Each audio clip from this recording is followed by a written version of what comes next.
السلام علیکم ورحمۃ اللہ وبرکاتہ۔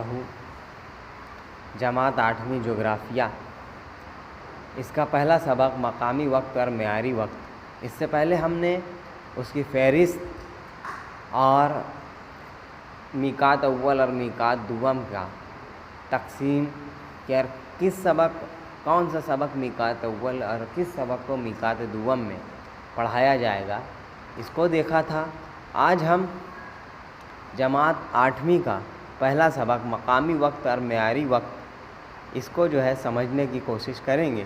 دیکھتے ہیں، جغرافیائی وضاحت اس میں سب سے پہلے دی گئی ہے، اور اس سے اوپر جو اہم پوائنٹ دیے گئے ہیں کہ زمین پر دن اور رات کے اوقات سال بھر میں کیوں بدلتے ہیں، دنیا کے نقشے میں ہر ایک درجہ فاصلے سے کھینچے ہوئے طول البلد کی تعداد کتنی ہے، کس وجہ سے سورج مشرق سے مغرب کی سمت سے جاتا ہوا دکھائی دیتا ہے، زمین کی محوری گردش کی سمت بتائیں، زمین کی محوری گردش کے دوران ہر روز کتنے طول البلد سورج کے سامنے سے گزرتے ہیں، کس طول البلد پر دن بدلتا ہے، قدیم زمانے میں وقت کی پیمائش کس طرح کی جاتی رہی ہوگی، آج وقت کی پیمائش کے لیے کن چیزوں کا استعمال ہوتا ہے۔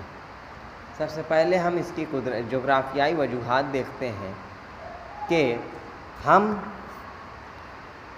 صبح اٹھ کر دانت صاف کرتے ہیں، نہاتے ہیں، ناشتہ کر کے اسکول جاتے ہیں، جماعت میں پڑھتے ہیں، گھر واپس آتے ہیں، شام کو کھیلنے کے لیے میدان پر جاتے ہیں، رات میں کھانا کھاتے ہیں اور دانت صاف کر کے سو جاتے ہیں۔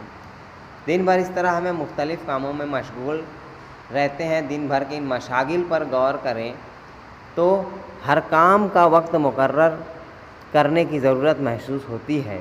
قدیم زمانے میں وقت کی پیمائش کے لیے لوگ قدرتی واقعات وسائل کی مدد لیا کرتے تھے۔ مشاہدے تجربے کی بنیاد پر وہ دن کی تقسیم درج ذیل طریقے سے کرتے تھے۔ سورج کے طلوع ہونے سے لے کر کے غروب آفتاب تک کا عرصہ دن، غروب آفتاب سے سورج کے طلوع ہونے تک کا وقت رات، ایک طلوع آفتاب سے لے کے دوسرے طلوع آفتاب کا وقت ایک یوم، پورا دن یا ایک دن ایک رات کہلاتا ہے۔ قدیم زمانے میں کسی قدرتی واقعات کے حوالے سے اور ریت گھڑی، آب گھڑی وغیرہ کا استعمال کر کے وقت بتایا جاتا تھا۔ زمین کی محوری گردش کے لیے 24 گھنٹہ یعنی ایک یوم دن کا عرصہ لگتا ہے۔ سورج جس سمت سے طلوع ہوتا ہے اسے مشرق کہتے ہیں، اور اس نو سے غور کریں تو زمین اپنے محور پر مغرب سے مشرق کی سمت گھومتی ہے۔ زمین کی اس محوری گردش کی وجہ سے ہم طلوع آفتاب دوپہر، غروب آفتاب رات اور نصف شب کا اندازہ کر سکتے ہیں۔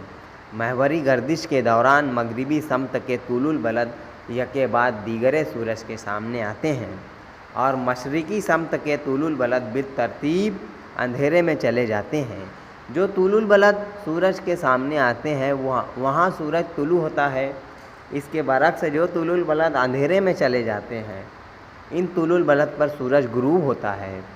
بس میں سفر کرتے وقت کھڑکی سے باہر دیکھیں تو ہمیں درخت، بجلی کے کھمبے، عمارتیں وغیرہ ہمارے مخالف سمت میں سرکتے ہوئے محسوس ہوتے ہیں، حالانکہ وہ اپنی جگہ مستحکم ہوتے ہیں اور ہماری بس آگے دوڑتی رہتی ہے۔ بالکل اسی طرح زمین کے اپنے محور پر گھومنے کی وجہ سے سورج کا مقام ہر دن مشرق سے مغرب کی جانب سرکتا ہوا نظر آتا ہے۔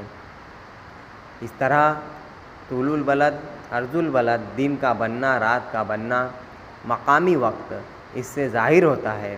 بتایا گیا اور پڑھایا گیا سبق اور مواد، اس کو طلبہ بخوبی مطالعہ کریں، اس کا مشاہدہ کریں اور اس کے اہم پوائنٹ کو اپنی بیاضوں میں نوٹ کریں۔